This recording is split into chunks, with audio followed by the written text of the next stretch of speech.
Now, surprisingly, it's Jedi Survivor, Star Wars Jedi Survivor. I don't know how much I'm ready to love again, but I want to trust. I want to believe that the galaxy far, far away isn't going to, slice me to ribbons again and I can enjoy things again. Because Andor was good. Andor, the one thing they've done since, I don't even know when, 4 years ago?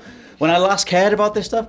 But Jedi Survivor looks really solid, and the gameplay mechanics that they're showing off, all the dual wielding stuff, and the older beardy Cal Kestis. I can go for the potential revival of the haggard dude sequel that we used to have for Prince of Persia Warrior Within, and we used to have for Jak 2, and that used to be the thing that we did. You would take something and give them a beard, and I'm game for giving more beards to Star Wars things. And so yeah, I think that it looks really, really promising, and it's one of the only beacons of hope that I have for that entire franchise, to be honest. So I'm kind of excited for Jedi Survivor. I will also throw in a game called Replaced, which is a really cool 2D, 3D pixel art cyberpunk thing, Dan Durkin. Very neon. Very neon. Very, very, very me, to be honest. And anything with a synth soundtrack is going to make me look in that direction anyway. But I think that it looks very, very promising, and I'm curious about that game. There's so much next year. Yeah. There's two Final Fantasies. There's a lot of stuff. But if Star Wars can be good again, then maybe we'll all be okay. Hello, everyone.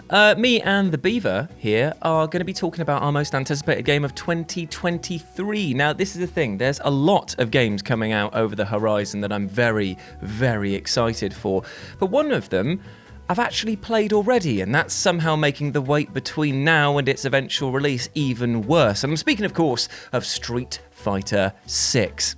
Now, this game, when it first was announced, when I first saw the open world nature of it, I was a bit like, oh no, this is going to be Jump Force again, and I didn't exactly love Jump Force, but now I've actually played it. My God, the mechanics in this game are tight. They are so incredibly slick that I just can't wait to play it. And remember, guys, I'm not good at fighting games. I don't even play online half the time. That's how good this game is that it's got me that hyped about it. I don't know what they're doing over at Capcom, but the silly juice is running through my veins, and I'm all here for it. Oh, hello. So yeah, Street Fighter 6. It's gonna knock the competition out of the park. I don't know why I stressed park so much there. It's the knock that was the point. Move on to someone else. So my most anticipated game of 2023 really isn't going to surprise anyone if you follow me on social media and you know which franchise I like to talk about the most. It's of course Resident Evil 4's remake. I don't have quite the history with this game that everyone else does. I could see that it was fun when it came out, but I was staunchly in the camp of, this is so different to the Resident Evil that I know, I don't like it, which is a pretty stupid and toxic way to be about things. And I've grown to like it over the years. I very much appreciate it a lot more now than I did back then. That being said, the remake intrigues me greatly. It looks like they're not changing loads of stuff, the geography is the same, it's still recognisably the same game, the new character designs are really cool, but the tone seems to be shifting. And I didn't ever think that Resi 4 was really a scary game, a bit panicky at times maybe, but it's not really a horror game in the traditional sense, but this kind of, so far the trailers and stuff seem to imply that it is going to be scarier. It's going to look spooky. There's a lot of nighttime stuff going on. I'm very much intrigued. Everything so far looks really good, which, I mean, Capcom have been firing on all cylinders, especially with Resident Evil in the last 5 or 6 years. So it's either going to be fantastic or it's going to be kind of meh.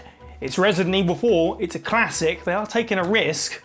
Whatever the fallout of this is, I'm very, very intrigued. For me, the most anticipated video game for 2023 is Diablo 4. I'm so ready for more Diablo. I absolutely love Diablo 3. Diablo 2 came out when I was, I think, 8 years old. That consumed my life. I still remember playing multiplayer LAN with my dad. We had 2 computers in the house. One was upstairs, one was downstairs. We did not have voice chat. We just shouted across the house. One of my best memories. Also, there wasn't shared loot back then, so I would get in trouble for picking up loot while my dad was still finishing off whatever mob we were fighting at the time. I still remember when Diablo 3 was coming out, being so excited about checking out the classes that have been announced. They've already announced the classes. I'm tossing up between Necromancer and Rogue. I just have that excitement that I've always had for a new Diablo release. It's just going to consume my life. So hopefully nothing else really great is coming out around June, because that's me sorted. I know it's going to be more of the same, and that's just fine. That's fine by me. My most anticipated game is Like a Dragon Ishin. It is a Yakuza spin-off, set in feudal Japan, with sort of all the same characters, or what appears to be all the same characters, with different names and sort of different identities. And I know someone's going to come in and go, oh, actually, that's not a new game. That came out in 2015 or something. Well, it actually came out only in Japan. Okay. So, but now it's going to be on the PS5. But I love the Yakuza series. I love its tonal inconsistency.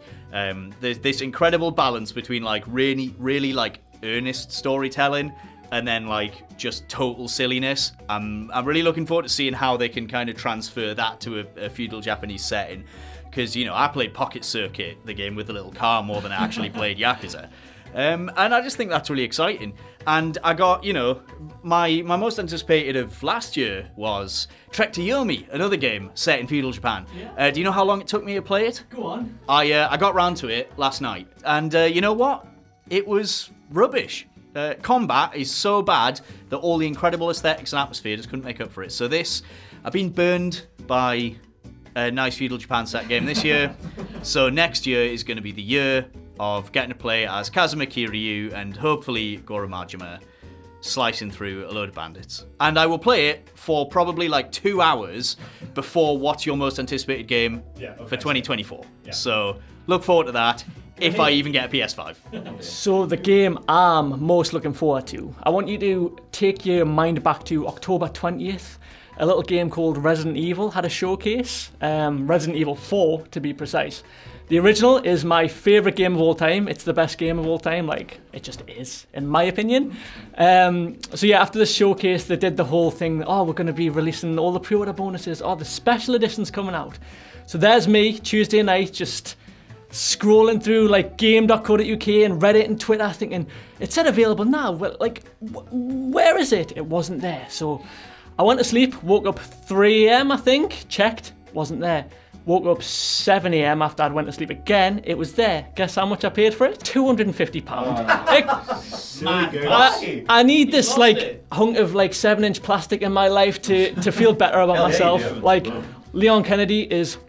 And I just hope this one can live up to the original, because it looks so good. It looks good. Scott, back us up. Totally, you'll have the statue regardless, so you'll be totally fine. That's it. I'll be happy. I'll be satisfied. Yeah. I will say I played the first one about 130 times on PS2. It was like, I completed it 130 times. It was my comfort game. So yeah, I'm very much looking forward to the new Resident Evil.